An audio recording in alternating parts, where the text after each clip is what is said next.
Wow. Hey, sorry, we're kind of Whew. late here. We usually come on at, by the way, we're the Green Room YXE, and we're just really happy to be here. We're a little bit late coming to the party because we had technical difficulties. That happens sometimes, and we just couldn't figure it out. And it ended up being kind of something really simple. So, there was kind of mayhem going on before at 7 o'clock, there was mayhem. Yeah. So, we're here and it's the Green Room, YXE. It is, I was going to say Saturday. I don't know why I was going to say Saturday. It's Wednesday, I wish it April was Saturday. 28th. And you're watching us live right now, but some of you maybe are watching us recorded, and that would be at, you can watch our past episodes on No YXE, the YouTube channel. And I am Leslie. I'm Johnny. Should we be able to hear ourselves normally in here? We can. No. No, we don't never? No. We never do. No. Are you sure? Are you for sure? Yes. Okay. I don't remember. Well, we'll find out if we hear everybody else. See, Ian just said no. Ian just said no. Headphones. All right. Well. So that was hairy. That was hairy. That happens sometimes, and So frustrating. You just have to kind of first of all, you have to have a really awesome producer like Ian who is talking very calmly while we're freaking out. And so thank you, Ian, for doing that, because he kind of kept the cool and he was talking to Bill, our guest, Bill and was having some issues in Hamilton. We were having issues. It happens, and you just have to take a deep breath sometimes and just go okay, it is what it is. So that's what we we had help with that through Ian. So it's episode number 14. Is it? Yes. And we're coming to you live from Saskatoon, Canada. Maybe. I don't think so. I think this is actually. Well, it doesn't count. We can 14. It's that high. I don't know. I hope everybody had a great week, and maybe it was a week like that where everything kind of goes wrong, and maybe it was a smooth week. I hope you had a smooth week. Ours was a crazy week. We had our Tucker Lane live streaming event on Saturday, and that was it was exciting. It was a blast. That was kind of like this. It was kind of like this. Right to the wire. Yes, because you just want to make sure everything is because it's live and everything goes smoothly, and sometimes it doesn't. So we were just like, please.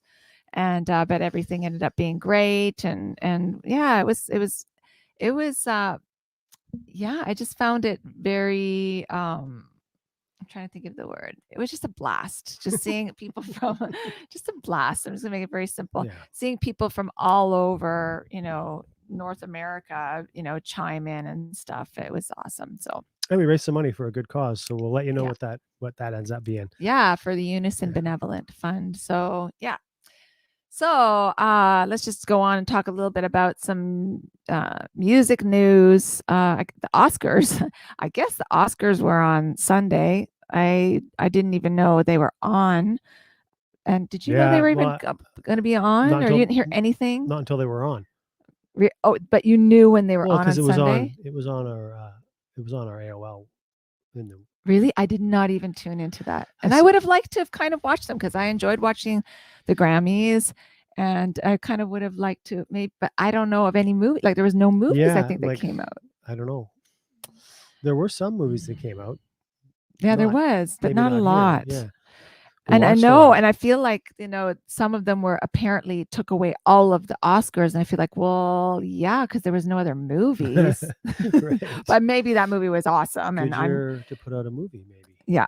But but I did hear, and to show how much things have changed in the world, Trent Reznor from Nine Inch Nails, he won an Oscar for the score of a Disney movie called Soul.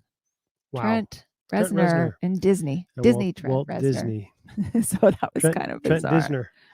Never would have seen that one coming, I guess. Hey, but I know. No things kidding. change, times change, perspective changes, priorities change. Yeah, for sure. If someone came to us and said, We want you to write a song for What? the Wiggles. That wouldn't be such a stretch. We would do Well, we would do it. it. I think for sure. Yeah. So also coming up on May 8th, SNL's musical guest is going to be Miley Cyrus, and the guest host is going to be Elon Musk, Yeah. which is weird. Like that's a big controversy now. Well, Like maybe he needs the money. I don't think so. But some of the cast members and the writers have criticized the choice in social media. So it should be interesting. What's the big controversy about him? He's kind of like a... Well, he was poo-pooing the COVID he's a COVID and down denier? on, he's a denier. He's down on vaccinations, but now he's changed his tune and saying, Right. He also uses, well, not directly, but he, in his Teslas, there's child labor involved in some of the... oh yeah, they've been, For sure. there have been court cases about that, all of that too. So I don't know. I don't like to judge anybody, but he's a billionaire, and I guess, Is his girlfriend on the musical guest? Oh no, it's going to be Miley Cyrus. Okay. Yes. So yeah, I guess, yeah, but you know what my thinking is, whenever I hear about something like this, I always think like, I know about it. It's in the news. Not that I don't know about stuff, but if everyone knows about it and it's in the news, chances are they've picked that guest for a particular reason. Like, I don't know, maybe their numbers are low or people, because we haven't been watching it. We usually kind of catch it. Yeah. We haven't been watching it. So one of their numbers are low and they picked this controversial guest just to get news. And because I'm kind of curious now. Curious now. Are you? No, not really. Okay. Okay. It's not working that well. It's working for some of us.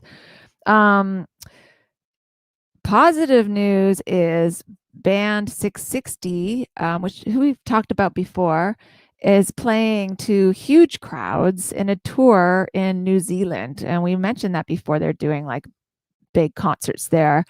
No social distancing, no masks, huge concerts. And that was just like, oh, like I couldn't get over the fact of how shocked I was, and just like, oh my God, what is that?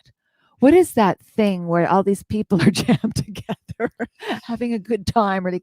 Like, and so on Saturday night they had they did, I think, their last night of the tour, and it was 50,000 people, and it's been billed as the largest concert in the world since the pandemic began. So I just feel like that's coming for us, right? We're gonna have that soon. The largest concert since the pandemic began. 50,000 people. Oh my God. I just thought that was amazing.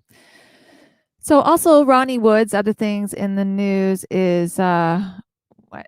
Wood. Oh, Ronnie Wood. Sorry. What the?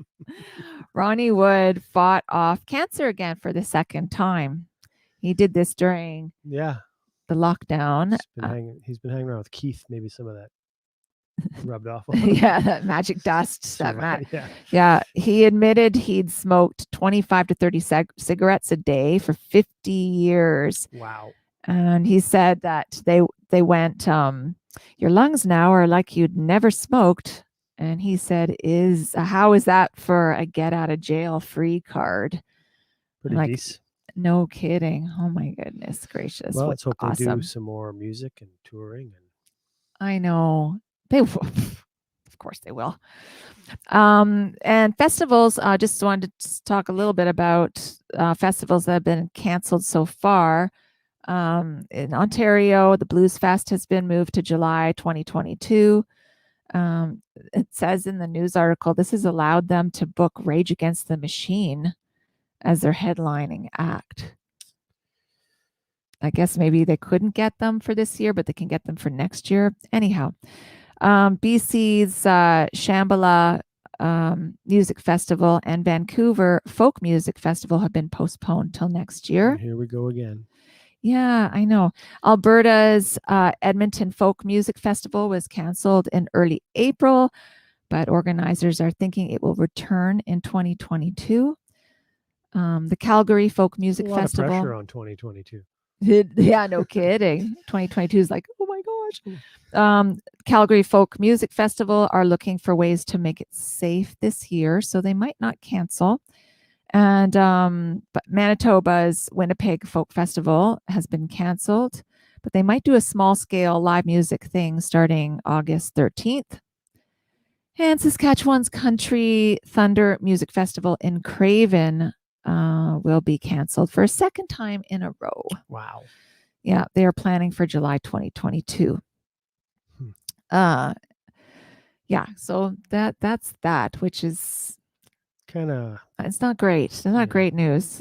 We're still waiting to hear of a couple of things here in Saskatchewan. Jazz Festival, they haven't really officially said anything about it yet. Yeah. So also, I imagine it's gonna.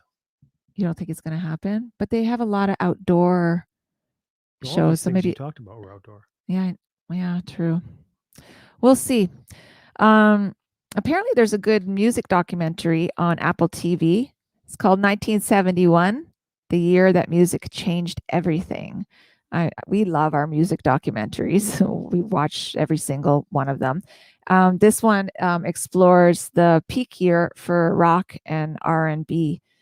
And I guess some people are arguing that 1971 was the best, was the peak for popular music. It was a good year. I like 74.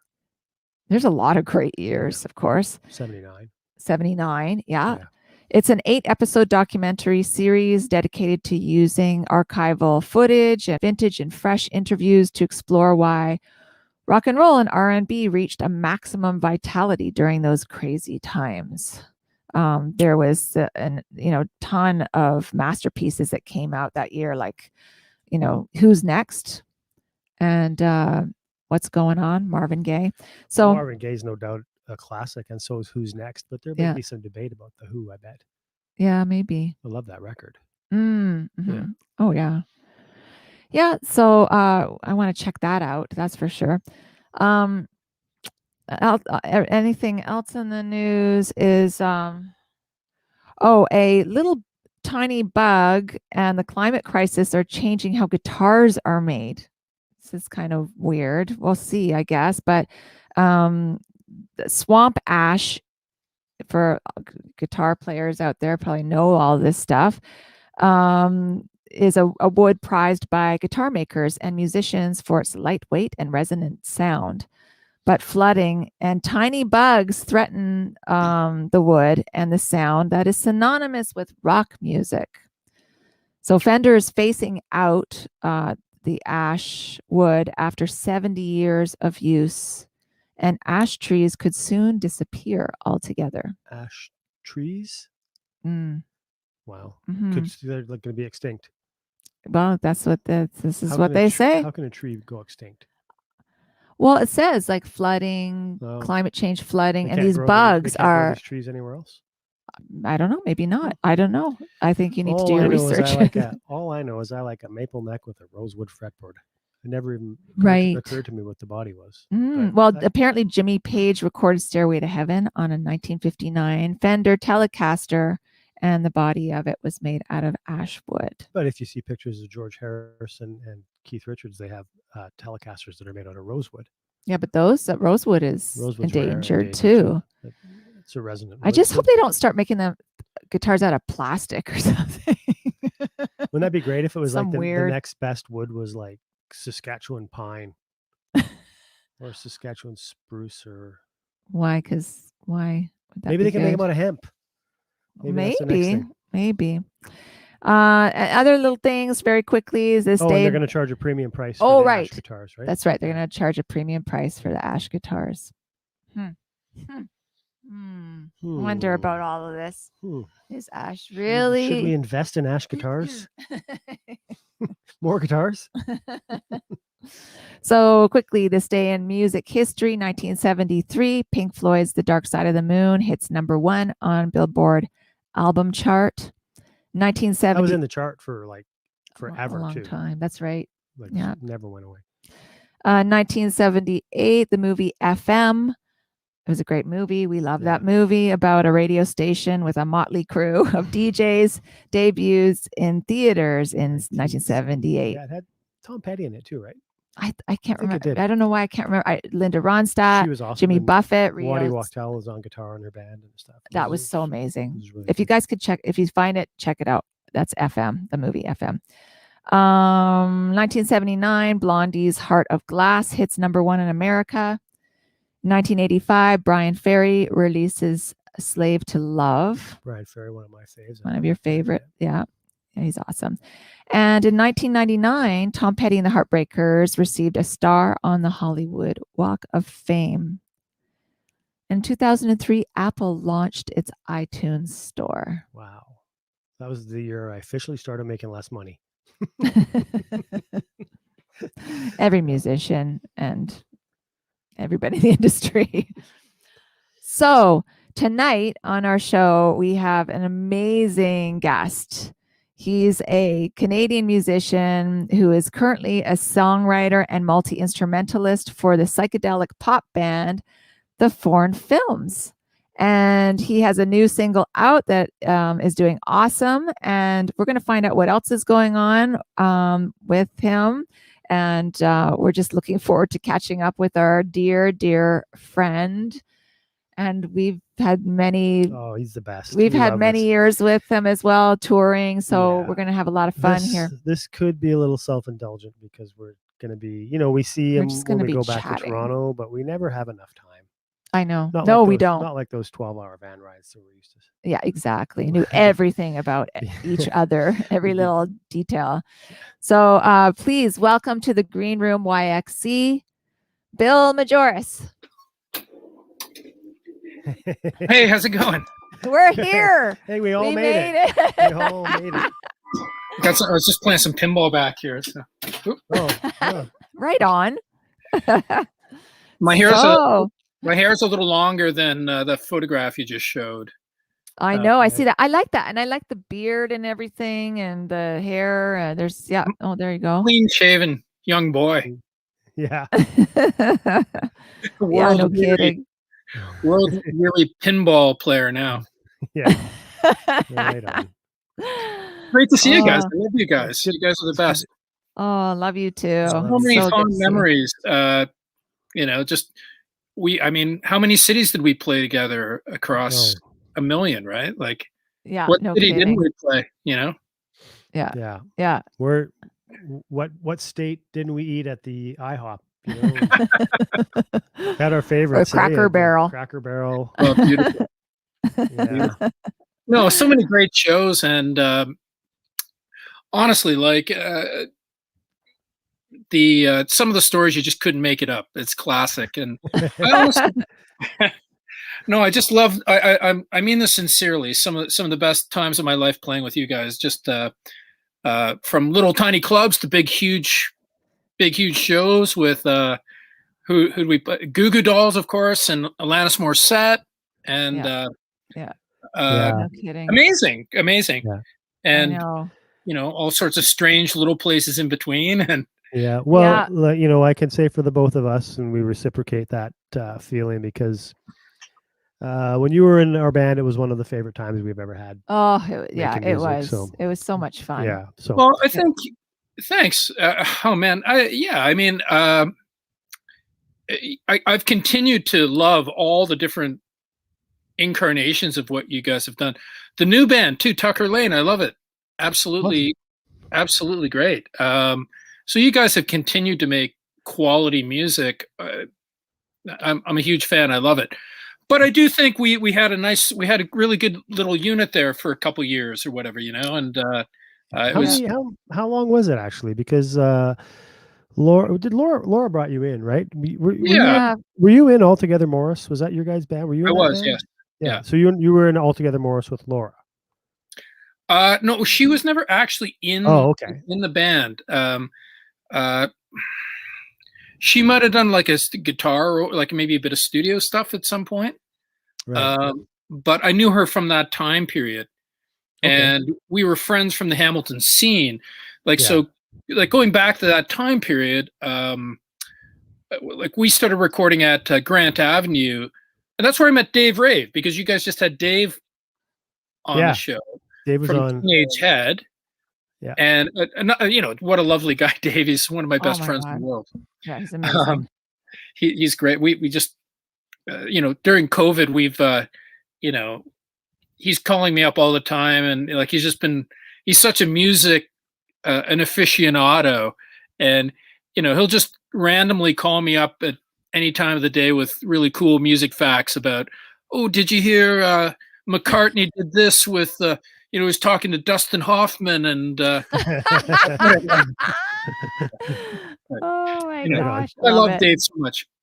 Dave's Yeah. great. Okay. But Okay. yeah, so that time period, it was, we met around Grant Avenue, the Lanois brothers, and Laura was in a band at that time, and I got to know her just kind of from that scene, really. And it was Hamilton's a close knit musical community. So oh, hey, the old pictures. That's Yeah. my So there. dad's. That's my dad's old vintage jacket from like Right on.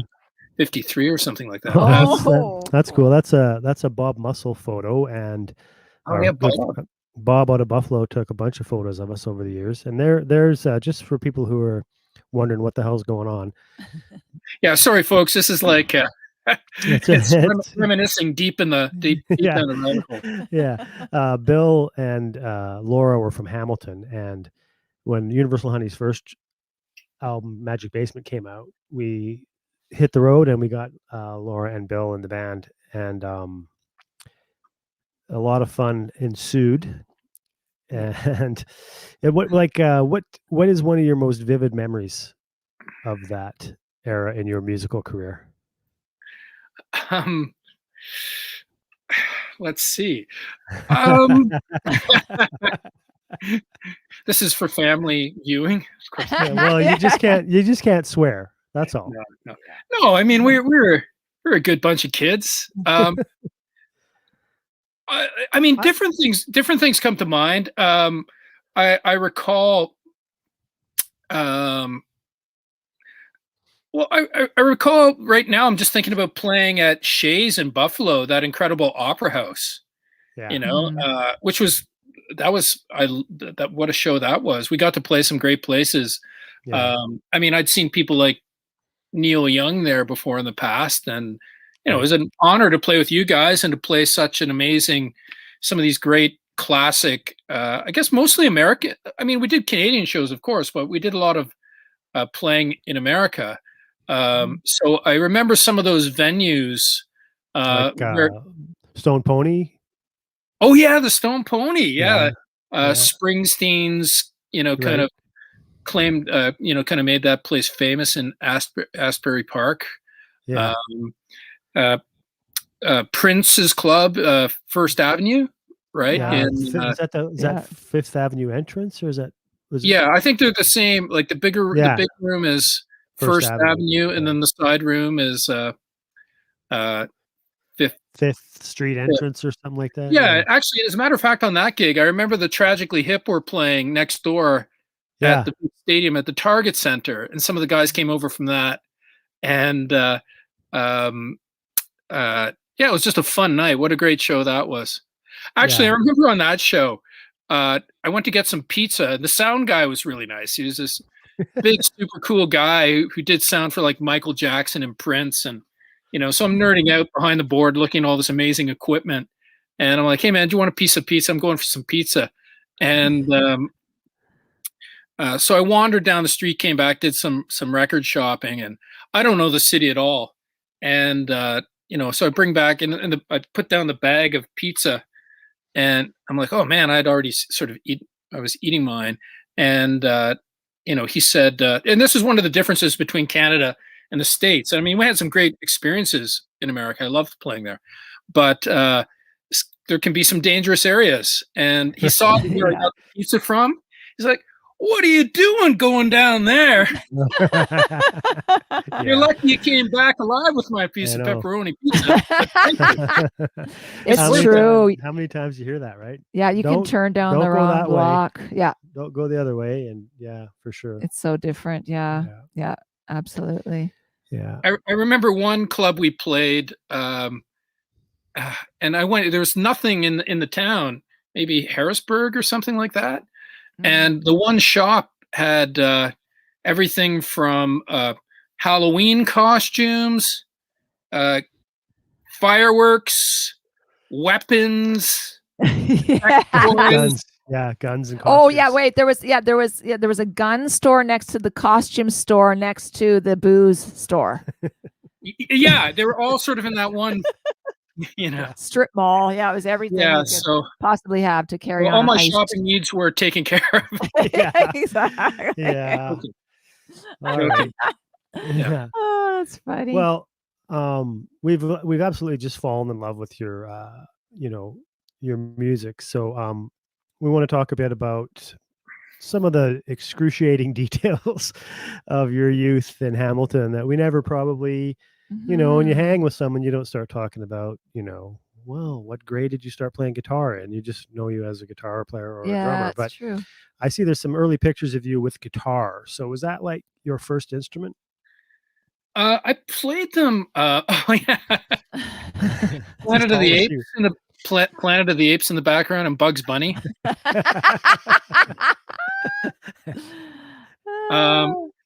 Yeah, that pretty much, I haven't changed much. Basically, my same interest. I've still got that Bugs Bunny somewhere around. So you're still wearing those pants too. yeah, exactly. I've still got actually, I do have my second guitar is right over here. Funny enough, I've got that first one somewhere, but like this is the second guitar I got. Oh, and the next picture that we have there, of you Oh, as a you got the teenager. next one? Yeah. We have Teenage Billy too. Oh, okay. Yeah. Yeah. Love that. Oh, wow. There we go. There it is. Yeah. Yeah. What Teenage chord? Billy. It looks like I'm playing some kind of fancy minor seventh chord or something. I don't even know what that is now. I've forgotten. So were you played guitar before drums, or did you just start playing them both at the same time? And when did you start doing that? It was simultaneous. And for the record, I played drums with Universal Honey. Right. Simultaneous. I was an only child, so, and it's kind of in the days where like the most adventurous video games would have been like Pong or something. Pong. Yes. Back in the 70s. And that was exciting back then. It was exciting. I spent many hours at Pong.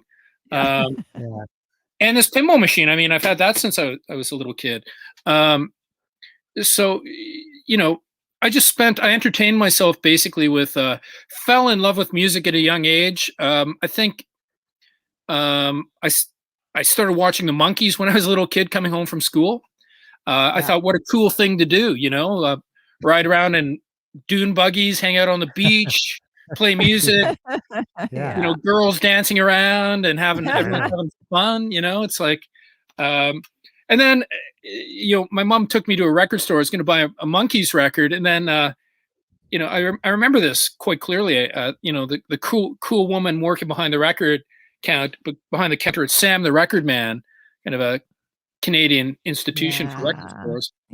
She's like, oh, the Monkees are okay, but you got to check out these guys. And she went and got a Beatles Revolver.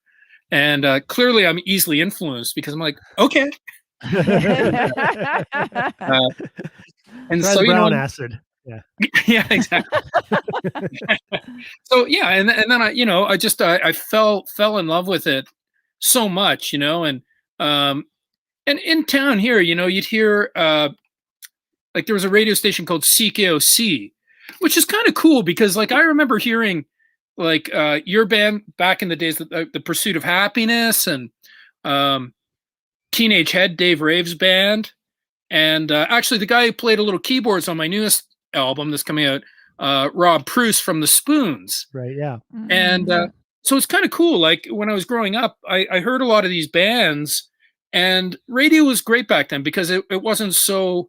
It wasn't like sort of one genre. It was like you might hear Stevie Wonder, then you'd hear the Pursuit of Happiness or Teenage Head or the Spoons, and then you'd hear the Beatles or ELO or Cheap Trick or whatever, right?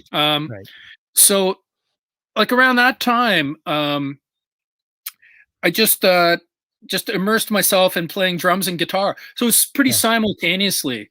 I wasn't sure if I wanted to be Ace Frehley or Peter Criss. It was a Did you have did you have Or was there Ringo or any- George. I don't know. were they- Which, by the way, it was Ace Frehley's 70th birthday yesterday. Oh, So, there you go. Oh, there you go. There yeah. you go. So did you have any were there any musicians in your family at all, or no? Were you the first musician? That's a good question. I know your dad was a really great musician, or you know, Yeah. And what was his background? He's a jazz player, right? Yeah, jazz trumpet player. Yeah. That's so cool. My grandmother played a little bit of keyboards, but like on the Newfoundland side, and on my mom's from the East Coast, and then my dad is Hungarian. Interesting combination. His father, my grandfather on that side, played a bit of violin, but it skipped a generation, so there weren't any immediate Influence there, right? influences. But my parents were really supportive. Like they you know, they really were incredible, and they helped me out great. So you know, if I showed interest in it, they couldn't have been more supportive. They were amazing. You know, did you do the lessons and stuff, or no? Did you just learn by listening to music and just kind of figuring it out? The first little while was just getting my record and, you know, trying to learn by records, right? Like, you know, wearing out the grooves, right? And then there was a music store in town, and I did take a guitar, and actually I studied drums with a really strict old Scottish drum teacher when I was really young. Like, do the paradiddle, right, left, right, left. I got pretty good at that. Yeah. How to tear. Well, I love what when you were in the band, you were fun to play with and fun to watch, because you had there were sometimes when you'd hit the drums, you'd be like, you know, with like Keith Moon, how he came from a different angle. Yeah. You know, he came like that, and you'd somehow get that in the roll, and it'd be like, yeah, it's true. It was just like, yeah, it was You're a lot of flopping fun. all over the place. That was from watching Muppets Animal. In the Muppets. Exactly. Yeah. I took a fair amount from him too. My second drum teacher was classic. He was like, he looked like Jeff Lynne. He had big curly hair, and dark sunglasses, kind of like Bob Dylan or Jeff Lynne or something. And I swear to God, like how times have changed. He'd be smoking cigarettes in the little drum. Hey kid, want to learn some Fred Zeppelin? Yeah. And I swear to God, drinking rum and Coke too. Like it would be like. Yeah, those were the days. I remember I jammed with a drummer one time, and he had a small cymbal upside down on a stand, and it was his ashtray. Oh, really? Full of butts. He'd just be smoking and put the cigarette out and the cymbal over there. Yes, goodness. Anyways, like Ron Wood. Yeah, inventive. yeah. So did you end up playing like once? So then what was the next step? Like, what were you doing? Like, were you recording yourself on the little, one of those little recorders, and you starting to write? Did you play? Did you start playing with other musicians? Did you have a band like in high school? Were you playing music through high school and stuff?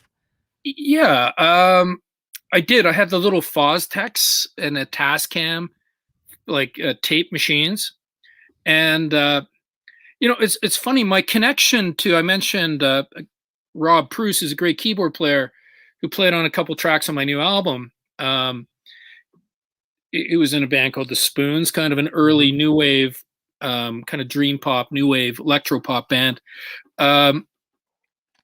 His good friend lived a couple blocks from my house, and a guy named Jim Witter is a country singer. Actually, he's gone on to do a lot of touring and won some awards. He's a very talented guy. And he used to live in my neighborhood when I was a kid, and I'd see him walking by with his guitar case, and sort of long hair, and like he was sort of the first musician that I knew, like kind of first rock musician that I knew in this neighborhood. He eventually, weirdly, years later, introduced my music to Rob Pruce, who called me up and said, "Hey, I'd love to play some keys with you," kind of out of the blue, and it's been amazing. I started recording myself, and and then played in the high school bands. Ended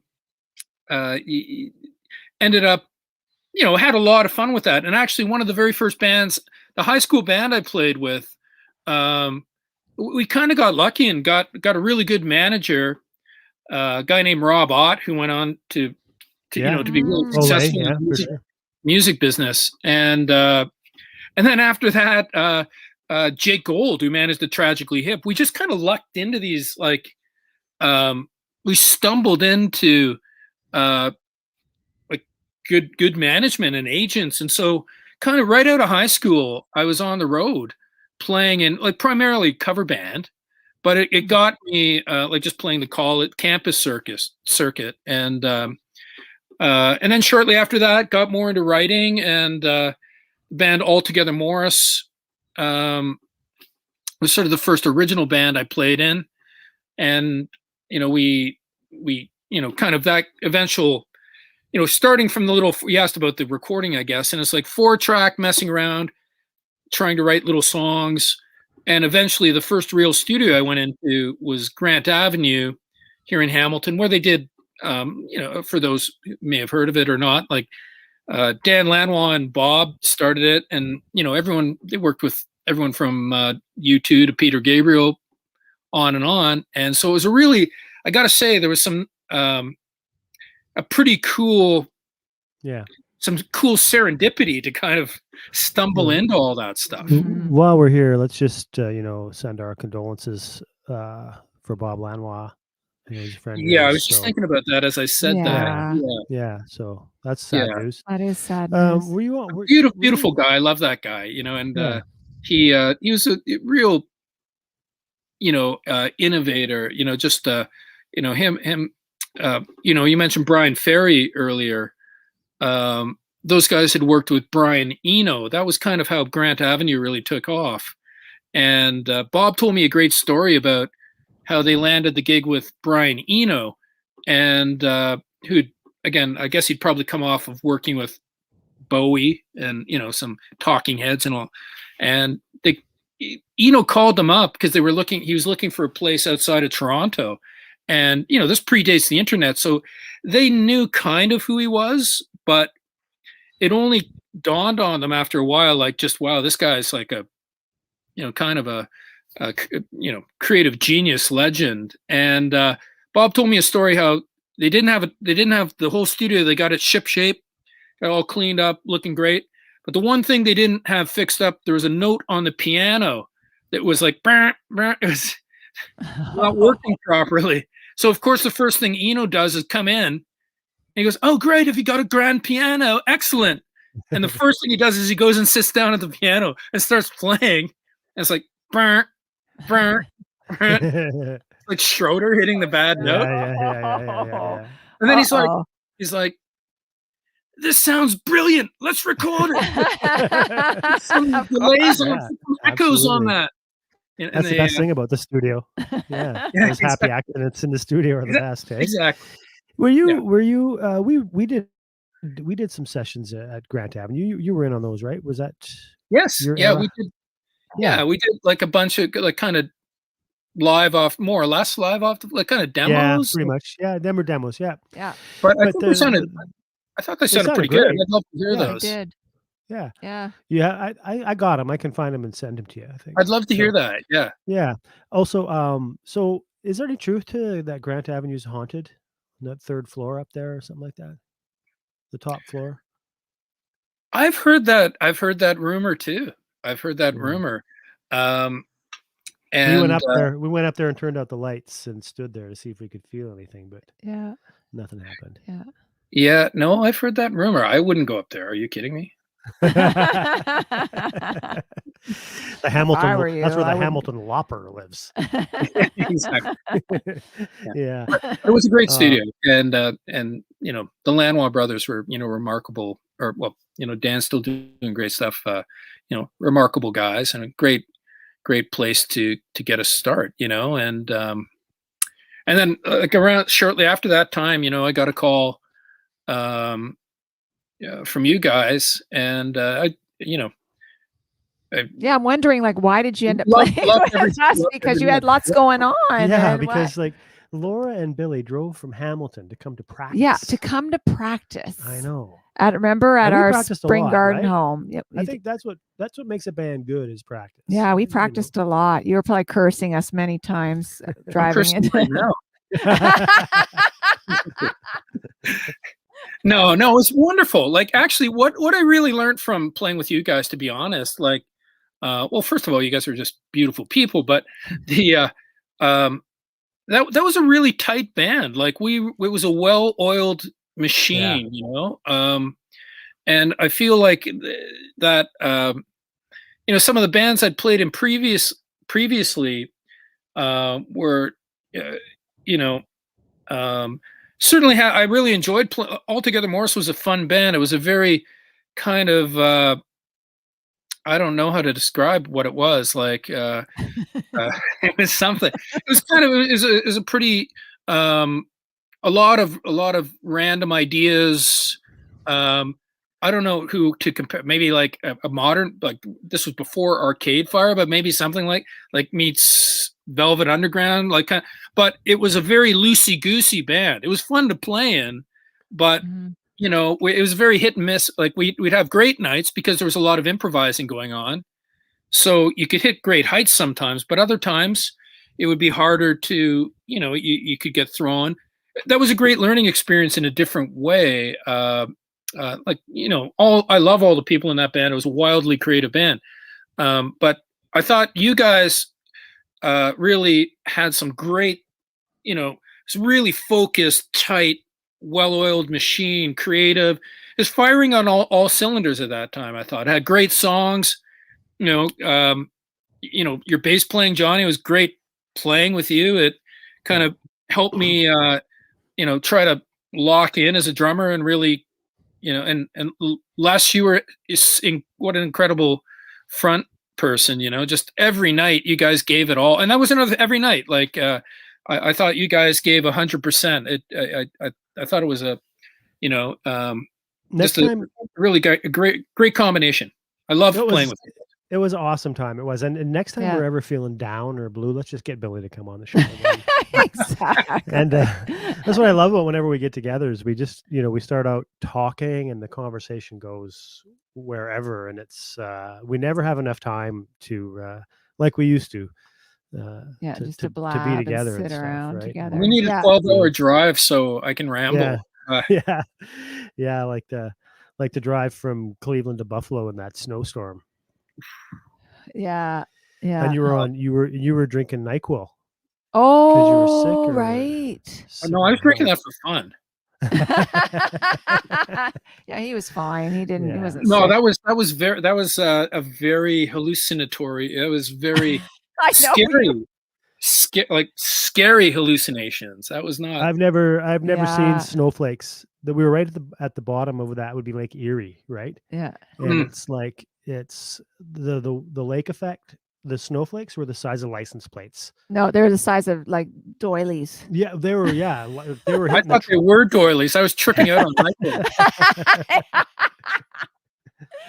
Oh my gosh. Yeah, that was very. Oh boy, yeah, we have some funny stories. We want to talk. Oh wait, we're gonna talk. Yeah, Leslie's one of Leslie's favorite stories is tell them the Van Door story. Oh yeah, I've told you about this story. I think, Bill, that when we were packing up the van, it was probably the first night of the Goo Goo Dolls tour. I think it was Rochester. I think it was the first night of the Goo Goo Dolls tour, and Johnny, of course, packed up the van because he was Mr. Geometry. But he either I or Johnny, I can't remember. I think I did. Like close the van door hard with force, you know, I gotta get it closed, and you were standing right there, and the van door probably missed you by maybe a millimeter, and I looked at you, and there was like no expression on your face, but some drool just came down from your mouth. Basically, you almost got killed. You were just like completely emotionless. Oh my God. That was just one of the stories. Thank God. thank goodness I was on NyQuil and I couldn't move. I was just. You did. You had no, like there was no. I did. It was completely shocking. blank. Yeah, it was That would have like, been very, very, very bad. That would have been a bad night for me all the way around. And I felt it brush by, like literally. yeah. It couldn't come any closer. I know, but just the look on your face is just like scar nothing. on the end of my nose from the door swinging by. Yeah. Oh, and the other what's the other story is I love the story of we were talking about it. It's we were talking about it. I cut your hair because your hair was down to like the middle of your back. Remember how long it was? And I cut it and it was I remember you did not want to cut it. You were just like, I do not want to do this. And we were just like, no, you got to do this. It's going to look so cool. It's going to look so amazing. And I cut your hair. It was in Winnipeg. The things you do on the road in the middle of the winter in Canada. It was in the Osborne Village Hotel in Winnipeg. And I cut probably, I don't know how much hair off of you, like that much hair. Yeah. And then I was cleaning up your hair off the ground. And as I went down to clean it up, I looked underneath the bed was a stubby beer bottle, which stubby beer bottles had been out of circulation for probably like 15 years. And I was like, what the? But it was like a stubby Canadian or a stubby, a stubby bottle. Like, and I thought, oh my God, has it been this long since they've cleaned the floors of this place? We stayed in wonderful places.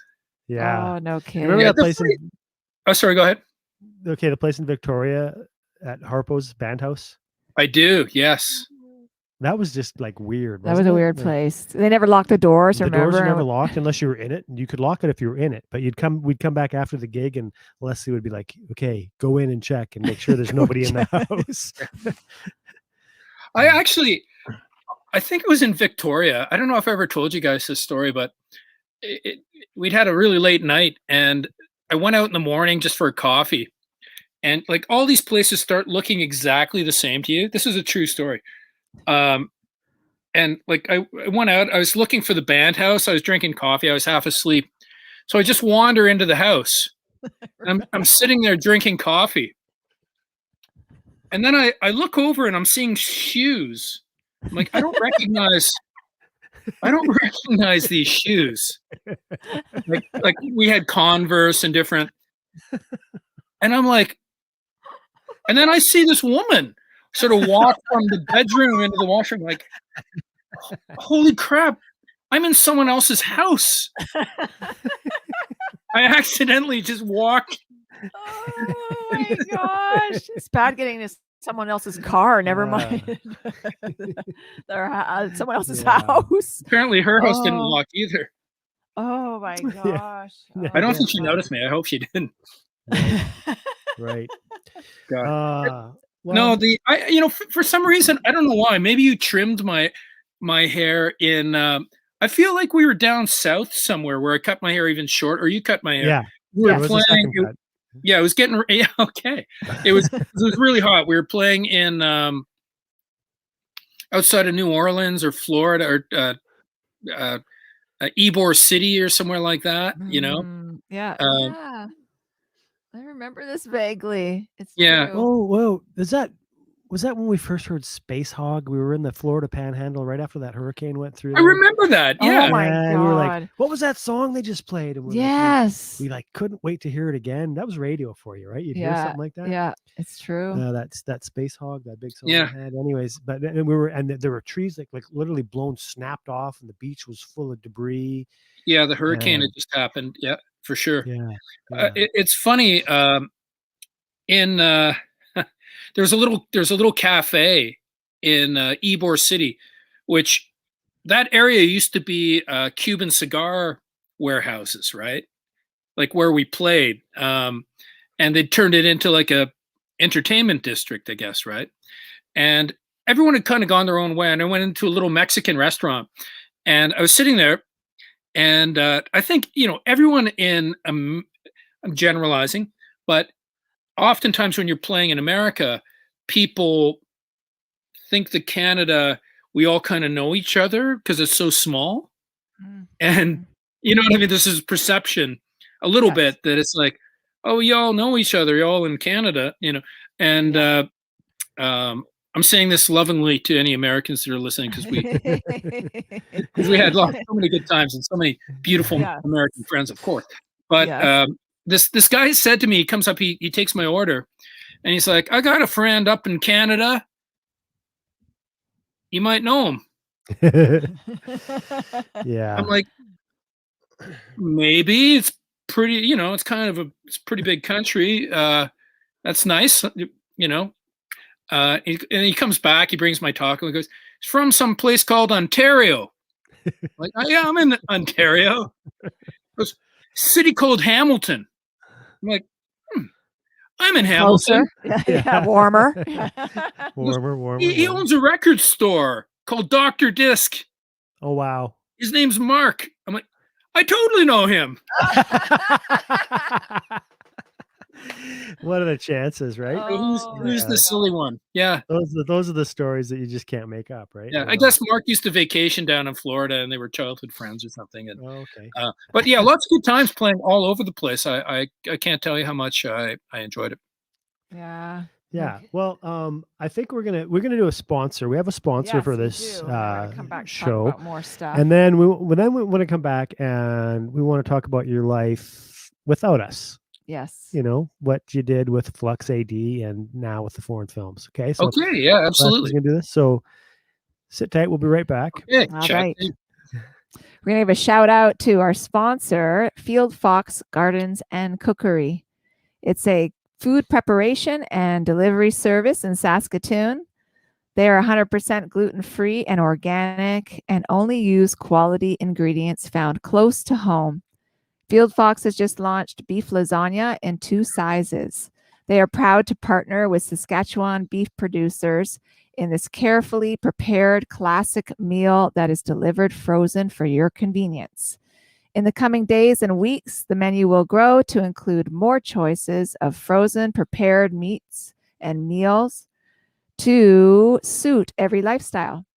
Their products are soon to be featured at Sask Made Marketplace, which only sells the best local goods. So please visit fieldfox.ca to order your lasagna and sign up for the newsletter too to be notified as the menu expands. And just get that lasagna because you could treat yourself to a night off and some really amazing food because she is incredible. She's great. The newsletter is important because that way you can find out when changes are coming. And small businesses rely on that kind of stuff. So if you could join up and order something once in a while, it would be going a long way to help somebody. Yes. I love every time you say beef lasagna. For some reason, I think of vegetable lasagna, that Seinfeld episode when she's on the phone. That's right. Yes. Beef calls lasagna. Calls the guy vegetable lasagna. And we're back. And we're back. And we're back with our dear, dear friend, Bill Majoros. Right now, I just want to say, are you at your house, your and Lisa's house, where we always used to pick you up? This is my mom's house. Okay, I thought because the wood paneling is kind of like vintage, just like kind of like what we got back here. So. Yeah, this is my studio up here. Yeah. Oh, okay, cool. I'm in my studio right here. Yeah. And that's we're very sorry to hear about your mom. I know you had your mom. You had a very lovely relationship with your mother. Oh, she was a beautiful. Thank you. She was a beautiful person. You can't, again from Newfoundland. Right. What can I say? Like both my folks were so supportive of music. I'm not joking by saying never got mad a day in her life. Just a very easygoing, gentle, kind person. She was a nurse. Just a lovely, lovely person. So yeah, I miss her every day. She's great. But she lived to 94, and she passed away very peacefully. We had a beautiful day out in the park.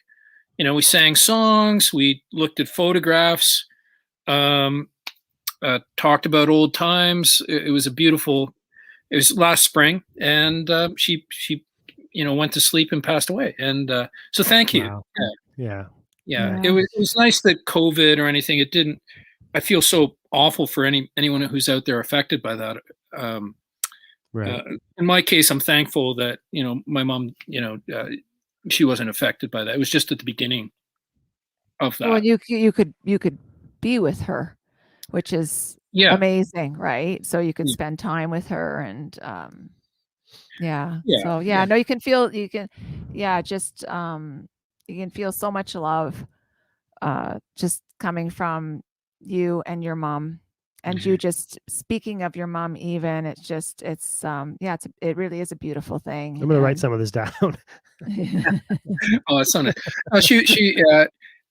Well, we'll talk about it later. But there's a song. It was nice just before she passed away. There was a song I wrote for her. Her name was Catherine K, or when she was younger, she was called Katie, and she had some friends of hers that there's this picture of them. There's 3 of them, and they had a little bit of a girl group called Katie and the Crystal Hearts, and I thought that's a great song title, and so I wrote her a song called Katie and the Crystal Hearts, and it was really nice because she got to hear that song. A really cool radio station from Hawaii, a guy named Michael McCartney, debuted that, and she heard it just maybe a couple weeks before she passed, and she got a real kick out of it because just that's so nice, it's being played, and that's awesome. I love that song. We love that song. Yeah. So yeah. And by the way, it's going to be, I try to keep up with all of our guests and make a playlist, a Green Room YXE playlist on Spotify. So yours is just about done. Yours is just about done. Ray, I got one up there for Raver, so you could check that out too if you get a chance. Oh, I'd love to hear that. I'm a huge fan. Yeah. So if you're on Spotify, the Green Room YXE playlists are under Honeytunes-CA, but you could probably just, if you just go on there and search Green Room YXE, all these playlists will come up. Yeah. We're gonna have one for Bill too. We got one. It's. I'm just fine tuning it. It's just about done. Yeah. Wonderful. Awesome. That's I love playlists. It's the old mixtape, right? Exactly. We used to have tons and tons of mixtapes. Well, I found that so inspiring too. Like all the music you get to hear in traveling from city to city, just hearing so much great music. You guys turned me on to all kinds of really great music. Dwight Twilley, The Shoes. There's so many cool bands. I love those playlists and those mixtapes. Exactly. You learn so much about music. You take it in, and hopefully, a little bit of that, comes out in your own music. If you're lucky. Okay, so I can look back on this fondly now. No, and no, there was never any malice or malcontent. No. But we had just come off a tour. We were in the States, and we just got back to Canada, and we were scheduled to go on YTV like super early in the morning. And it was like, I think he probably got back to Hamilton at like 2 a.m. and had to be in Toronto at 6:30 to go on YTV, and we did it, and I think it's posted on our YouTube channel, on the Universal Honey YouTube channel, the performance on YTV, as well as the CBC stuff that you were on with Laura, which is awesome to watch. It's on our YouTube channel if you want. Is all that stuff up there now? Yeah. Because I've only seen Find Yourself was floating around for a while, and that's the only one I think I've seen from that show. Yeah. There's more. There's more than go to Universal Honey. Yeah, you'll see it all there. I'd love to do that. Yeah, that was fun. Yeah. So we do this YTV thing, and then we're kind of getting ready to start recording the second Universal Honey album, and there was just something different about you, and it was like, we got to start to rehearse, because we're going to go in the studio in 2 weeks, and we want to learn a couple more songs, and you were like, yeah, I think I'm gonna, no, what it was, he bought a guitar. No, yeah. Yeah. Johnny thought like, I don't think Billy's into this anymore. I just don't think he is, because you bought a guitar, but your drums were falling apart. So he was just like, he was kind of on to you. He kind of thought like something, and I'm like, no. I said, I've got a new set since then. Yeah. they got rid of this. Do you still have that old Slingerland kit? Is that what it was? Tama. Tama. Yeah, I've got bits and pieces of it around. Yeah, the snare drum. Silver. It was a Bits and silvery gray thing. But yeah, he just knew. He just thought like, no, he wants to do his thing. He wants to do his thing. Speaking of that drum kit, remember that sound man we had who was like busting your balls every sound check, trying to make it sound crappy? you and him were like kind of Who like. was that though? Yeah. I know. It wasn't our salmon that came out in the road with us, was it? Yeah, we had him for a while. Was it Ron? Wasn't Ron? No, it was Sean. See the guy who used to go through his tools early in the morning? Yeah, probably. He's the guy that put hashish in his shoe when we crossed the border, and nobody knew until we got into the States, and he takes his shoe off. Hey guys, look what I got. Yeah, thank you very much. Yeah, thank you very much for nearly getting us put in prison. Yeah. On the war on drugs, we would have been, a casualty. Oh my gosh, yeah. But yeah, so you were, and I was blissfully ignorant. I got to admit, I was blissfully ignorant to your other talents. I just thought you were a superbly great drummer. hid them. You never picked up a guitar and said, you never picked up a guitar. Listen to my song. Listen to how I can play a G chord. I can play a G chord as good as you can. But so it was kind of like I kind of sensed it, and it was kind of like, well, not really blindsided, but it's almost like an affair. We were like trying to find out about an affair. We were on a tight schedule, and you just said, "Yeah, I think I want to play guitar. I want to play drums right now." And it was like, okay, cool, Yeah, right on. yeah, it was cool because And we love you, and we just wanted to see you shine in whatever you wanted to do. So, although, yeah, we missed you terribly. No, of course, it's always bittersweet. Like you left us. You left us alone. Yeah, but so this is really cool because then you went out and you started a band called Flux AD. Yeah, and that came out 97. Was that your first release? Yeah, that would have been 97. That would have been 97. I think that first release, that was around the time when, it's funny. Like I think a lot of these things are just seasons change. Things change a little bit, and I always loved. Like there was never a moment where I didn't love playing. Obviously, and. But I think too, I'd just gotten a little bit more into the songwriting end of it, and I'd been writing for a long time, so we just we started playing and recorded an EP, and that came out, and around that time, funny enough, the old manager who worked with one of my previous bands, Jake, who was the Tragically Hip's manager. He started booking us, and we had a good run with that band. It was it's like working with you guys was a beautiful way to learn some of those skills. I didn't have. I've been playing guitar for a long time, but the way you guys put together songs and the way your vocal arrangements and like Leslie, you're such a phenomenal vocalist. Like learning just your knack for harmony, and it was a great learning experience. So, it's just like, I guess it, throughout your life, you just go through different little phases. Yeah. And for sure. There's the next step. You had to move on to the next step for sure. Yeah. And it was bittersweet though too, because I look back at it and yeah. Pardon me, sorry. No, I was going to say, but you did amazing with Flux AD. I know I see you had Best Alternative Album of the Year in the Hamilton Music Awards in 2004, and like you were rocking and rolling it. So we did a lot of playing with that band, and had lots of interesting incarnations, and just another set of adventures. It was good.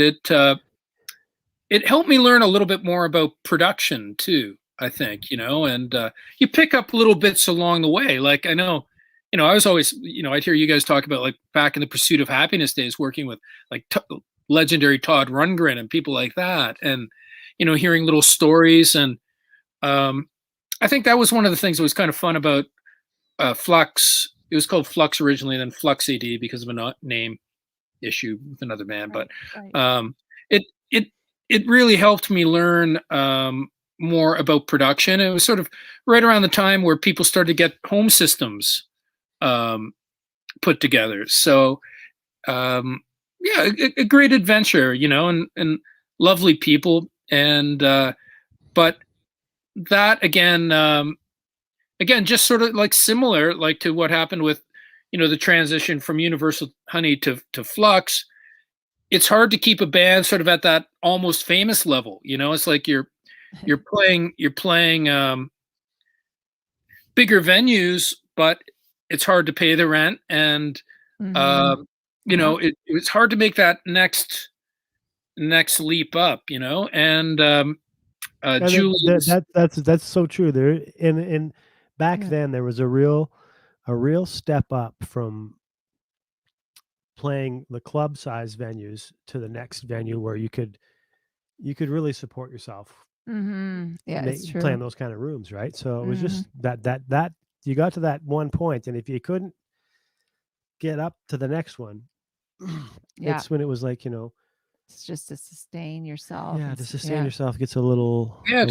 It's like, are you a full-time band, or are you, do you have day jobs? And we've all been there. Like, it's a tough, so that band kind of ran that same course. And Julie Fader got more into, she's doing lots of background vocal. She still does, like for like Blue Roadie or Sarah Harmer or different people. So she kind of got more into that, and everyone just kind of went there. Graham got more into, he had some success with an electronic band.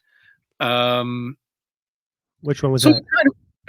It was called Holy F. Oh yeah, okay, right. I see that. Hey, sidebar here while we're here, is Junior Boys still a thing? Are they Burlington, Oakville, or Hamilton? No, they're from Hamilton. I don't know if they're doing anything locally. It's funny you talk about local pubs. One of the pubs that up until COVID, there's a pub in Hamilton called The Brain, and the one guy from the Junior Boys owns that. I'm not sure if they're still making records, but they had a lot of success in that electronica kind of world. Yeah, for sure. Yeah. Be Gone Dalcara. I love that album. It's a great album. So yeah, absolutely. So I guess eventually, like with Flux, the band never really officially broke up. People just it just drifted. And and then, like, I guess you go through different phases in your life, and I got a little bit more into singing, and just wanted to give that a bit of a go. So then I started working with a great musician in Hamilton named Carl Jennings, great bass player, studio aficionado, just a wonderful guy, wonderful musician.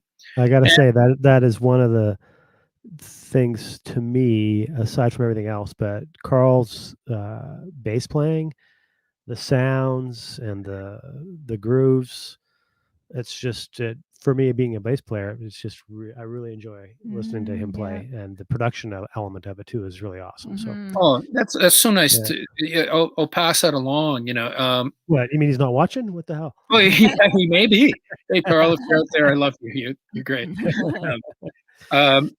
Wonderful musician. So that was just the next phase. And in life, we go through these different, just different phases and different. For me, it's always just kind of trying to stay, keep your sense of wonder alive, and keep kind of like when you're, I remember going over to your place and just listening to records and great bands and just being excited about music. And so it's like you just kind of, Flux happened, and it just gets to a point where it's just too hard to organize it. So it's like, exactly. So you're the next thing. Am I hearing that you haven't ruled out a Flux AD reunion? I can't see that happening, but for the hey, I'd do, if Disney came knocking, I'd do a Disney movie. I'd do anything for a lot of cash, really. Like, Yeah. no, Yeah. I mean, I love those people. I would, if someone asked me, I would do it. Sure. Yeah, that's cool. Yeah. Yeah. Yeah. So then you thought, and which, by the way, you said I wanted to get more into singing because, like, I was thinking, well, he never sang with us. I don't know why he never did, but Yeah. you've kind of become like a singer now too. You're like, Well, I mean, you you're guys the had voice. like I think I was kind of cognizant with you guys had such a good thing going that you don't want to kind of come in and like okay, here I am. I want to sing. I want to produce. I want to play guitar. And, I want to dance. Yeah, see, I want to dance. he's such a weirdo. Most musicians would be like, I'm moving here's in. what you're doing wrong. No, let me show you. I think when it comes to singing though, I've always enjoyed being like I still love playing the drums. Like I love being like I don't necessarily have to be a front person. Like I enjoy. Well, you still play drums on all your recordings.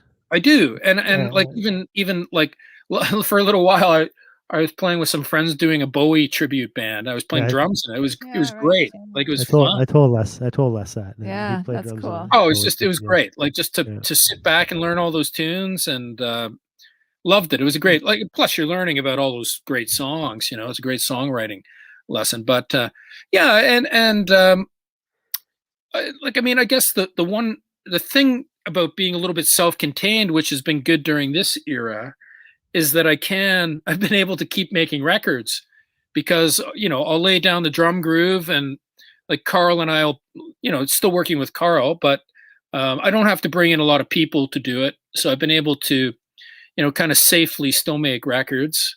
And I've got a friend of mine in England who does some of the orchestration, a guy named Jason Frederick. So he's, you know, he'll fly in some string parts. And so it's been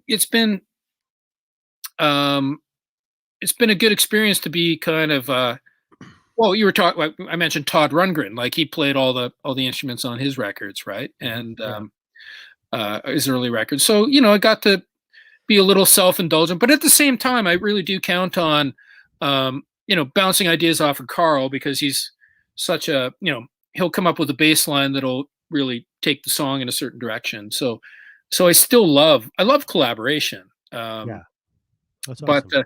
yeah, working on the vocals it's a good challenge. I mean, it's just it's something I've always done on my own little 4-track recording since I was 12 years old. But you know, it's just sort of like I never fancied myself a singer. You just kind of sing. But it's been fun to explore that and try to get better at it, you know, and also like actually Steve Eggers, I should mention from the Nines. The Oakville Eggers, yeah, we've seen that you've been doing a lot of work with him. Yeah, so you know, I've also been doing I mean, back in the days of Universal Honey, we did lots of shows with the Nines, and just a phenomenal band. And can't say enough about Steve Eggers. Steve's a sweetie too. We love Steve. Yeah. And the blue cassette that they had, the Nines cassette. Yeah. That was just like I feel the same way about your music when I hear it, and I go like, he's from here. This can't be from around here. I remember thinking that when I heard Steve's album. Honestly, I'm like this must be like I don't know, like something from California. I don't know where. Yeah. But ultra talented guy. And let's throw a shout out. We're gonna get him on the show one of these days, but a shout out to the Nines for anybody that wants to check out some cool music as well as the foreign films. Yeah, let's talk about the foreign films. Yeah. But anyway, he's another guy that did contribute some vocals here and there to my record, and another thing I've done on the side. But you know, between him and Carl and you, Les, I've been lucky enough to be around some really great vocalists. So you hope you just pick up a little, like a little tiny bit of that magic. You hope. Well, let that be. Thank you, Bill. Let that be the tip. Let that be the tip of the week to young musicians and fledgling musicians and musicians who are out there, always pay attention.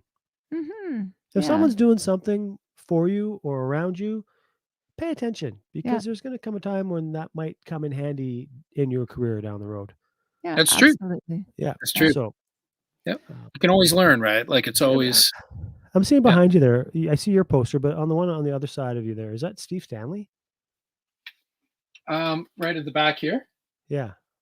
That's actually that's a vintage carnival poster from like. Okay. Yeah. No, it's not a rock and roll poster. That's like an actual Okay. movie, or no, not movie poster, a carnival poster from like the 1950s. Okay. That is my album behind me, Cool. because Yeah. I'm self-indulgent like that. So the four Not self-indulgence. You feel good about you. All you like. We're just blown away by you, Bill. Like you always just put so much. Like it's such amazing quality. Your music, everything you put into it, your album, your artwork, everything. You can just tell that you just put everything that you've got into it, which is amazing. And he has good taste. And you have amazing taste. Exactly. It's just you're it's we're perfection. just going to throw a bone out here to people who want to check out the foreign films. I mean, last time we saw you in Toronto, that was probably the last time you came to This Ain't Hollywood, and then you came to the Cadillac Lounge. I think that was the last time, probably. Yeah, and you brought a copy of The Record Collector. Yes, yeah. For us, and I tell you, we sit here and we listen to that album. Oh my God, and so good. I think that's Oh, the actual. Yeah, it just boggles my mind. I mean, there's something that I find so comforting and so familiar about your music. Mm-hmm. I don't know if it's the time we all spent together, that or whatever, just the but upbringing but too, then being influenced by the sound of the bass, the sound of the drums, the sound of the record is from another era, yet fully modern, and I just hope the best happens for the foreign films project that you have going, because the people that you've accumulated around you or assembled around you,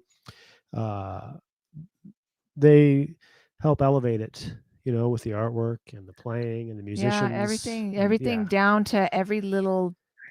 Oh, thank you. I'm lucky to work with. It's.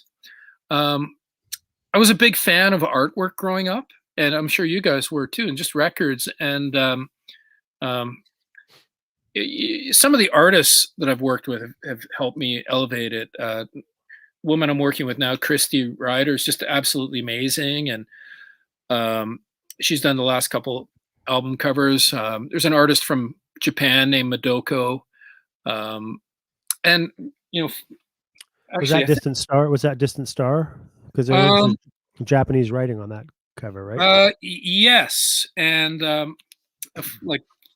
This is not so. I actually have a copy of the album here, but the actual album itself. I'm showing this off more for the sake of the artist, but it's a box set, right? And it's a beautiful package. Any record collector should have this in their collection. Yeah, there we go. Yeah, just for the package. It's 3 albums.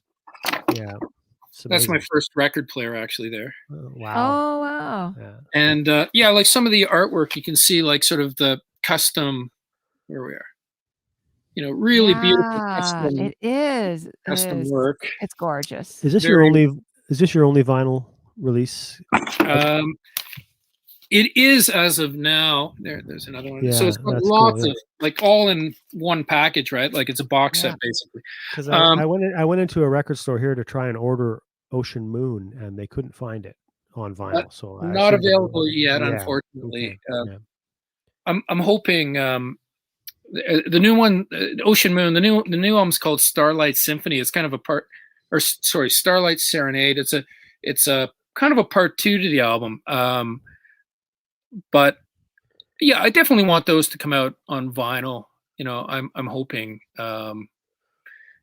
the current situation in the world has made things a little bit more tricky, but and I'm hoping to get them out. It's just a nice experience. A vinyl shortage too, right? Have you guys had any Tucker Lane? Are you hoping to get some of that stuff out on vinyl? I would love Yes, to. we'd I would love to get some to. Universal Honey on vinyl, but Yeah. we were in the CD era, and vinyl was kind of not the thing. But yeah, I'll look forward to hearing. So you did that 3-album package with Sonic Envy. Is that you had some sort of deal with him for that? Yeah, that's Brian Heatherman, great guy, one of my oldest friends. He helped put that together, like his record company, Sonic Envy. They've actually, I guess we've worked on 3 albums now. The Record Collector, which is a 3-album box set, Ocean Moon, and the new one, Starlight Serenade. So he's been great. He's been great helping get the music out there. There we go. Yeah. And nice cover by Christy Ryder there on that. Awesome. I love the album art. Like I think it's really it's fun to have. There we go. Yeah. So any record collectors that are out there that want a enjoyable time spent listening to music and some great packaging of the product, there it is right there. That's all one album. That what you're seeing there is a box collection. 3 albums. So I have a question. Yes. So why did you decide to? Because there was a bit of span of time from your debut album to your triple album. Like, why did you decide to do was it just because of a concept in your mind, the triple album, as opposed to putting out maybe an album every year? What was the thinking behind that, or was it just something creative that you wanted to do? 4 or 5 years, wasn't it? Yeah. There was an EP that was in between there, like a 5-song EP. I don't know. It's funny. I got kind of obsessed with this idea of. I was thinking back to like what albums that I really loved when I was a kid, and I was also considering the idea that we're in an age that everything moves so quickly. Everything is instantaneous. Things are a soundbite and a ringtone.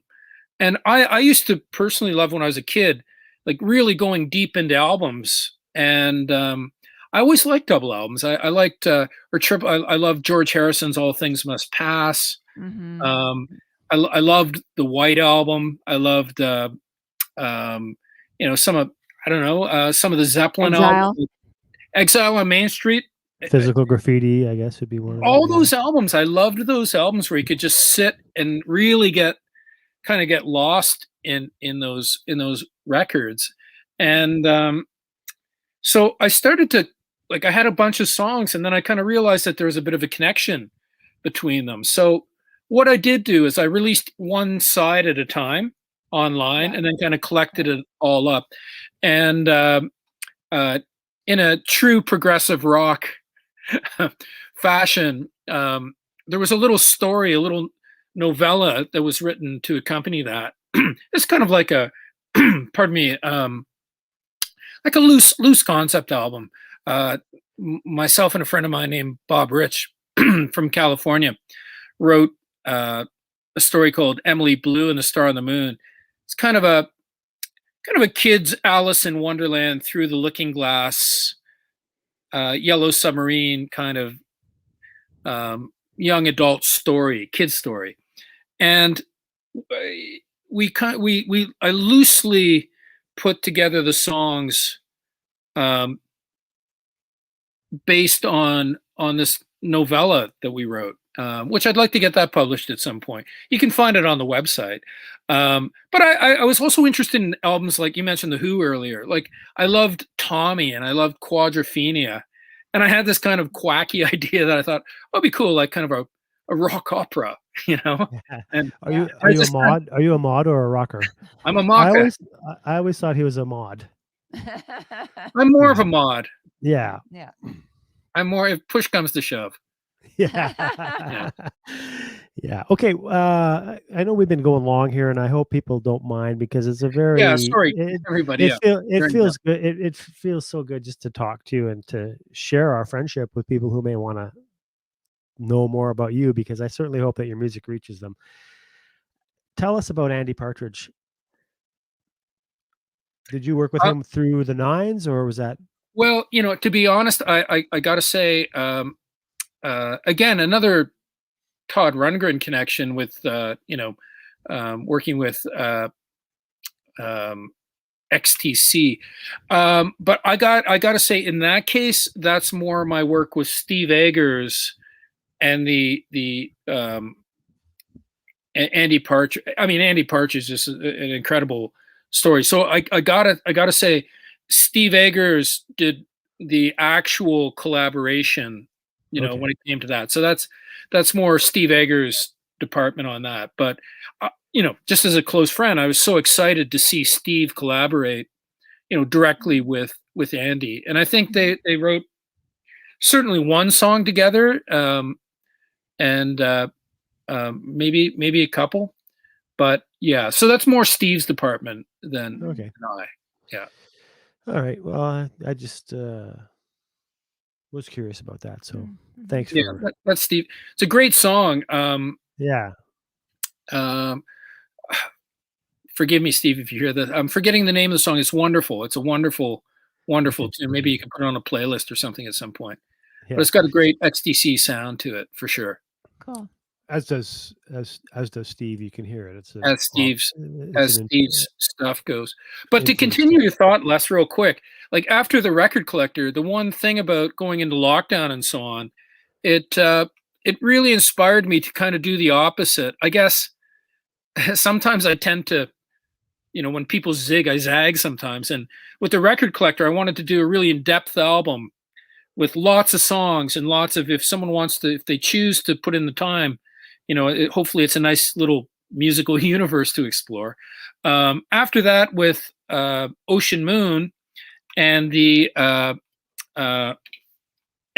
actually oh look, an Ocean Moon pillow, everybody. Oh wow! Oh my gosh, that's awesome! I'm like a pillow guy now. Never mind. Oh wow! Did you make the pillows to sell, or did you get one for yourself, or? Oh, they're everything I have in this room is for sale. Oh.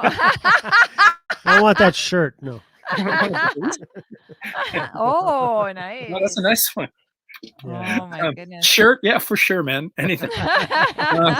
Well, he's the kind of guy who would give you the shirt off his back. So I would. That's true. Yeah. No, that's sweet. But yeah, then I want to just a quick flashback. A thought came to me here for a second. This was we drove all night to come back from a gig, and there was this point where we used to pick you up on the 401 outside Kitchener or Waterloo. There was a side road with a parking lot that commuters would park their drop-off vehicle at. And we drove back to this spot and get there at like 5 a.m. And it's like, we go, oh, that's right. We picked you up at your house. Oh, what? You don't remember that? What? We drove to this location. Oh, to pick up Bill, but he was at his house. But we picked him up at his house because we were so used to going to this. Oh, I was probably driving, and I just oh man, zoned out and autopilot. Right. To the drop zone. Yeah, no, exactly. Oh my gosh. I was gonna quickly ask you guys, how have you found this era in the lockdown? You guys, I've been really impressed with you guys staying busy and like doing this show. It's incredible. It's nice you're promoting some local restaurants and things too. It's great. Local music. And you guys are always an inspiration. Like how have you found it throughout this time period? Well, it's been interesting for sure because we like to be busy. Bill, like we just, and you're the same. Like we like to be busy. So when a all of a sudden it's like, oh, we can't play live anymore. Well, we better figure something out. So it's been, I don't know. There's been, like with anything, there's polarities in this dimension. So there's been some good things about it and not good things about it, in right? this Twilight Zone. Yeah, kind of Yeah. like that. Yeah. So, the good thing is that we've been able to explore different things like online presence, doing the myself. lives. Yeah, yeah, exactly. Like myself, and I realized that the more time I spend with myself, I don't learn anything. I drive myself crazy. But no, like the live streaming thing and just having a bit more a bit more attention, paying more attention to just online presence and that whole side of it, because we were playing like we found it hard to even finish recording our album before the pandemic. We wanted to record, but we were always playing 3 or 4 gigs every month. So we were super, super busy Every weekend kind of thing. every weekend. So we were always working towards our next gig, learning more songs for the next gig. And so in a way, when everything locked down, we couldn't play anymore. It was just like a perfect time to explore other things that we needed to do.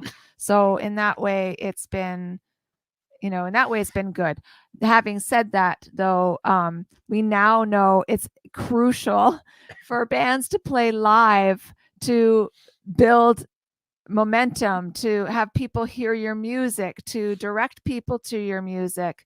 It's very difficult to do that just with online, because as we know, and I'll get on a soapbox soon, but as we know, it costs money for artists to have their music heard through online. The algorithms are constantly shutting down everywhere they possibly can. And the powers that be, the social media gods, are always putting up obstacles so that you have to constantly spend money. You have to constantly spend money. And this is a time where no one's making any money. So, and so we have found it to be very difficult putting out an album, even though we were like, let's put out the album. Let's just go for it, because it's an album. What else are we going to do? What else are we going to do? Right. We love music. We did it now because we're going to keep writing. We'll put out another album later. So, putting it out, I think we maybe expected maybe a little bit more engagement, reach and engagement. But it's so important to play live, because you're going out to those cities, and then you're getting, hopefully radio is getting excited about it, and press in that area, and everybody, it's promotion. So for your music. So it's been really, really hard. And just to realize that that's something that's so vital and crucial to building a musician's and a band's career is live.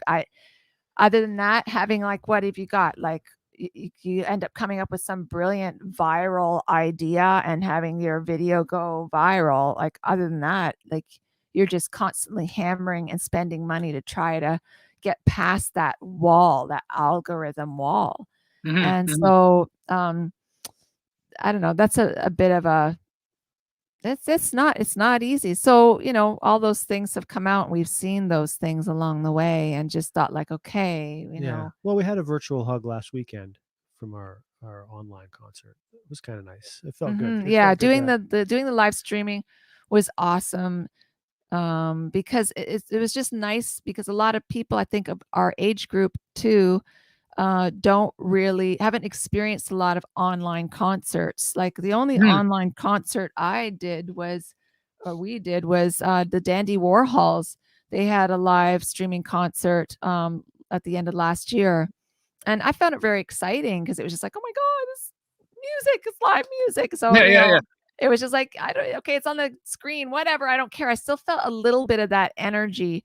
And so I think that a lot of people had told us, we'd never done this before. This was awesome that you did this. Like, wow, that was a great night, just having music that way, and not that, you know, what a lot of artists have been doing, or some, is just kind of playing in their living room or whatever, and you know, acoustically, you know, as a and it doesn't always sound great, you know what I mean, because they're, you know, which it's wonderful, over but your phone, or over your phone, yeah, or doing something, whatever. yeah. And so you know, we just wanted to step it up and do a little bit more of a production and something fun. And so yeah, I mean, that, sorry Bill, that was a long answer. No, but it's you know, Yeah, it fascinating. was. Can you try and make them shorter? yeah. No, it's fascinating. Good for you guys. Like, and you guys are, you know, you're real live players. I mean, you're great. The studio thing's amazing too, but you know, you realize that nothing beats playing, you know, the human experience of playing live and interacting. Yeah.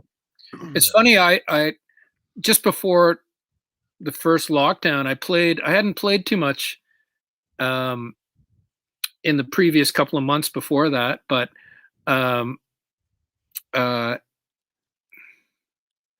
still exciting live. Oh, that's Stephanie. Hi, Hi, Stephanie. Stephanie. Hi, Stephanie. Yeah,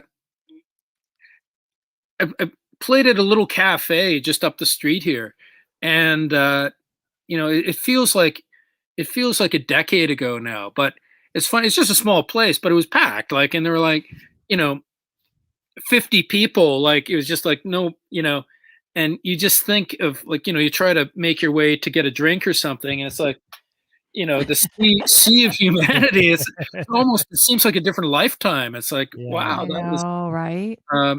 But that was it was interesting because that was a really good interactive show that I just played it acoustic, and but there were some little sing-along bits that people were doing. Like, it was, I was sort of in the mood to encourage people to sing along with different parts of the song. So Nice.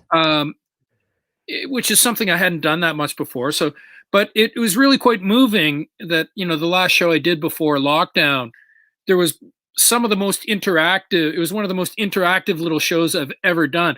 I'd say, okay, here's the chorus of the song. You know, it goes like, Scooby Dooby Doo, you know, and then Yeah. Yeah. Oh, that's awesome. and it was a lot of musicians in the audience, so people were like harmonizing. It's like, that sounds really good. Oh, It was wow. good. Nice. And Love that. and it was just it was a very, very like sweaty small gig with people like basically on the stage, and it was so much fun. And that almost seems now that seems surreal. It's like, Yeah, You know, it does. and you're yearning for that, and it's kind of like, there's so many people. It's like, I can't even get a beer. yeah, I exactly. know. Now you want, like, yeah. yeah. Now But you're like, yeah. Now we'll all be smiling as we do it. but you know, I'm optimistic. You know, I hope that you know, I hope everyone out there is, you know, safe, and I hope we see a return to live, you know, in a Yeah, safe for way, sure. live music. Okay, so we are hopefully gonna get there. I imagine there might be We are some outdoor stuff this summer, but a little bit. as far as the foreign films go, you have a new song called "The Fortune Teller," Mhm. which I listen. It's only available on Bandcamp right now, or it's not on Spotify yet. Yeah, it's going to be coming out on. It's just Bandcamp, just my Bandcamp site right now, and Right. it's going to be on Spotify and Apple Music, coming this in a week or two. It'll be up on there too. Okay, Nice. cool. Awesome. Great tune. It is. Awesome, and Love looking it. forward to the new record, which Oh, is thank you. August 27th. Yep. Yeah. How many songs are on this album? Because I know you got one with 22 songs, you got one with 31 songs. I'm trying to make the statements a little bit more concise. Yeah. There's 10, maybe 12 songs. Okay, so you're still working on it then. It's, well, the 10 are done. It's just a question of if I save the other. There's a couple other ideas, whether I save them for the next record or you know. Wow. But there's Do we have 10, the album's done. Like Oh, more 10 cool. songs are done. Right on. Do we have a sneak peek on the artwork? You don't have to if you don't. Yeah, if you can't, then no. But I was just I don't you could have tell us. You could tell us a little. Like, is it who's done the artwork? If someone that you've used in the past. Yeah, amazing artist Christy Ryder. She's Okay. phenomenal. Well, we have the cover of Fortune Teller. If Ian can throw it. Oh up yeah, there. she did that one too. Yeah. Yeah. Oh yeah, Yeah. yeah, yeah, yeah, yeah. Yeah.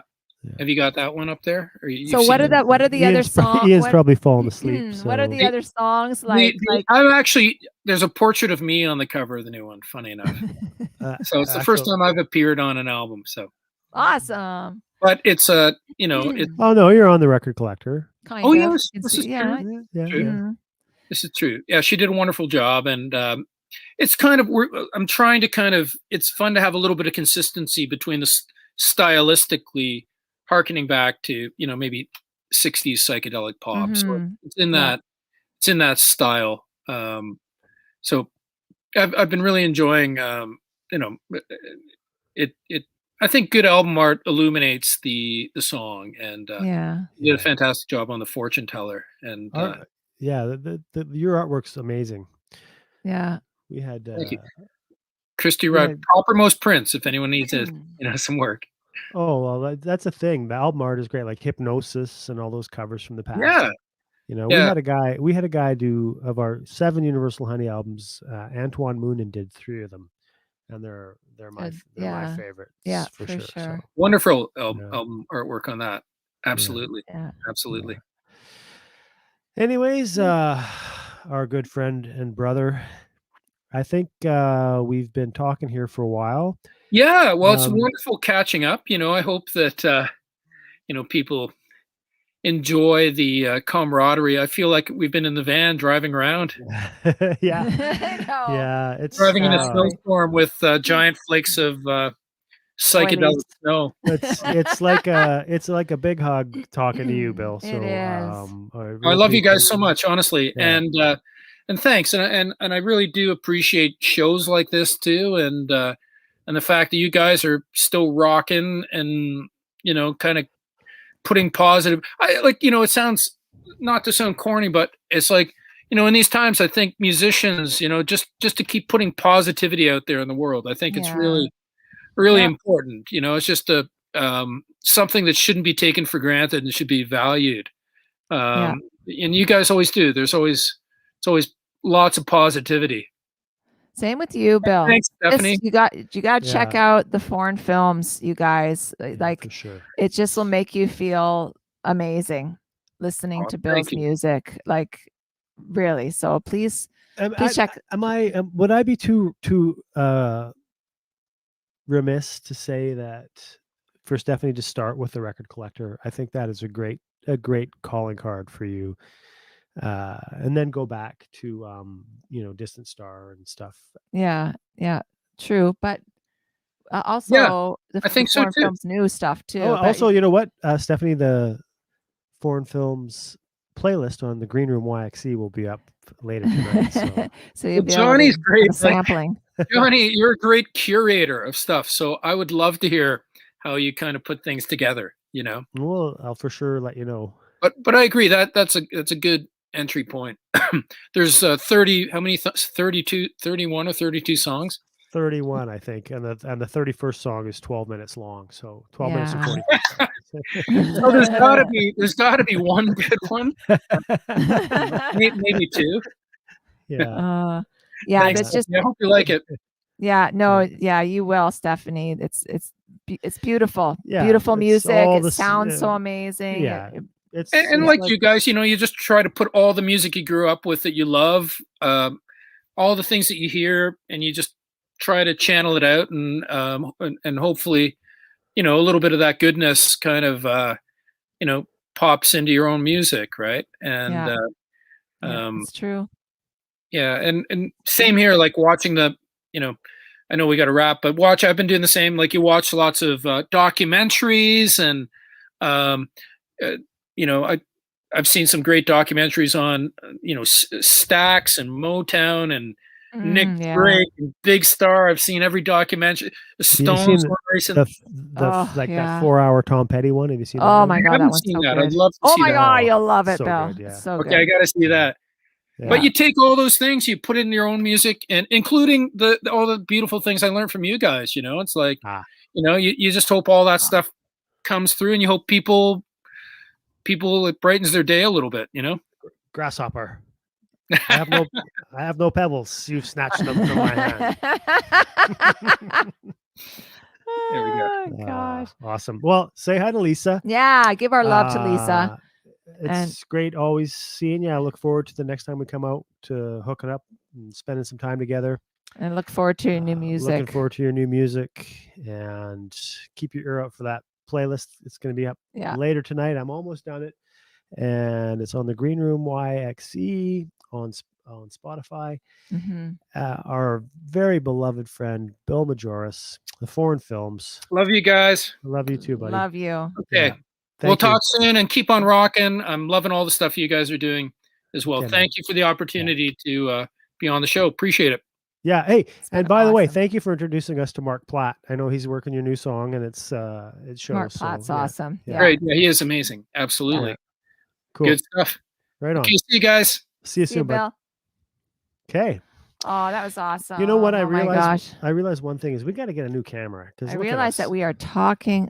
I know we're just talking because he's like everybody we have. They're has like, nice. Hey, they look like people. We look like ghosts or something. Like it's this blue weird hue. I think we got to find a different camera. Okay, so we're gonna do a wrap. So stop talking because we're talking away, and we've been on for this is a new an feature hour on and the show 40. We've right been now. almost for 2 hours. Nobody is watching the right now. shameless self-promotion part.